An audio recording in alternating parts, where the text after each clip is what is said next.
Good morning and welcome to Cawfeetawk. So, I have gotten a ton of messages about relationships between men and women. People want to know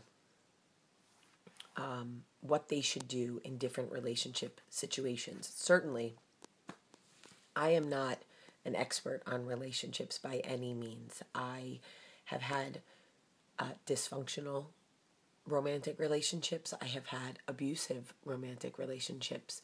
I have had female romantic relationships. I've run the gamut of romantic relationships. So while I've been around the romantic relationship block, I wouldn't consider myself an expert, but I do want to comment on a couple of things that you guys have been talking about and writing about. So if you are having issues in your relationship, if you're having doubts, if there's something that's weighing on you or been nagging at you, or you've been struggling over something, listen to this. So many people weigh the success of a relationship on monogamy.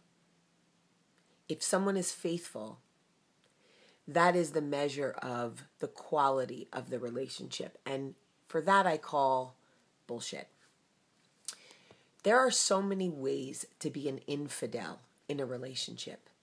If you make a commitment to someone and then stop meeting their needs, you are an infidel.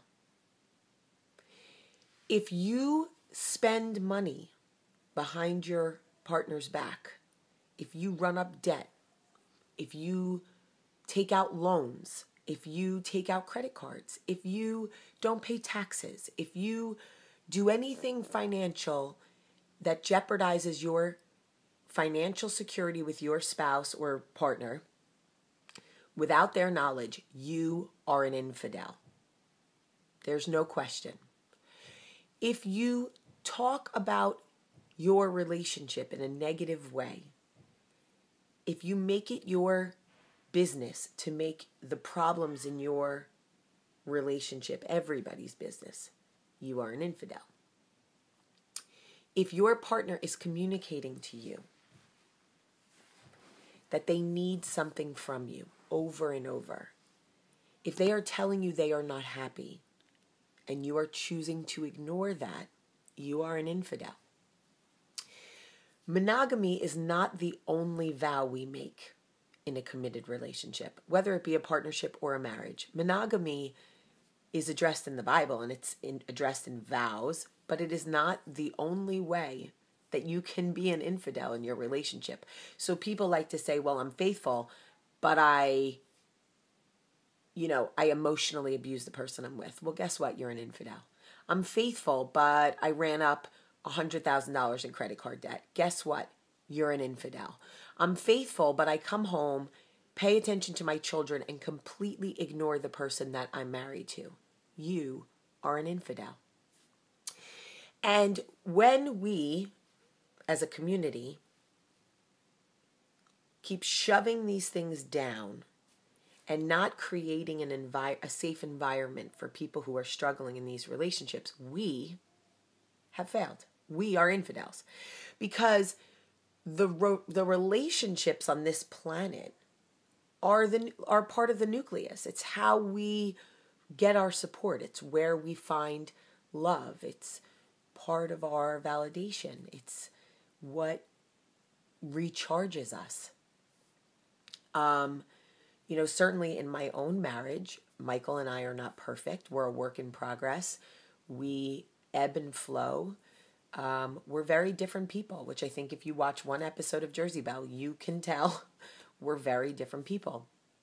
My needs are very different than Michael's needs. And there's a big age difference between us. And we struggle with that and we talk about it. We communicate. Sometimes I communicate to the point of exhaustion. But when you are committed to something, you have to try, because as soon as you stop trying, you are an infidel. You have then broken the foundation of what you've agreed to build this relationship on, right? How many people are in relationships and they're not really happy? It's about control. It's about jealousy. It's about, the kids now. It's not at all about what's going on between two people. And like I said, I'm no expert, but I will say this. If the one thing you would leave someone for is actual infidelity, like sexual infidelity, but they're faithful, but not meeting any of your needs as a partner, why do you stay? At what point do we decide that we want to choose the romantic life that we want? We want to be romantically happy. We want to be romantically satisfied. We want to feel desired. We want someone to make love to us and then the next day flip us around on the bed like a rag doll. We want passion. We want to feel alive in a world that sometimes beats us down to the point that we are numb. If you can't come home to the person who's supposed to love you and meet your needs, why? Why are we still coming home to that person? I have countless emails from people saying, this is the issue in my relationship, or here's where we are in the relationship. And I can't tell you to stay or go. All I can tell you is look at what the infraction is in the relationship, whether it's coming from you or from the person you're with. There are other ways to discredit what you have together besides cheating. You don't need to stay with someone who's abusive or void of emotion or never gives you sex or doesn't show you love or whatever just because they're faithful. Come on. Really? No. Infidelity runs rampant in relationships today. Social media is destroying relationships. Laziness, lack of communication, lack of effort, financial troubles. We see it all over TV. Couples falling apart for different reasons. There are so many different ways to breed infidelity in your marriage or your partnership. If you are struggling with something, it is because it is the voice inside you that is telling you what you already know. Go with your gut. That's actually going to be tomorrow's coffee talk. That voice. I'd love to hear your thoughts. What are your thoughts on infidelity in relationships and what that means to you? Where you stand on different things, what we'll accept and what we won't.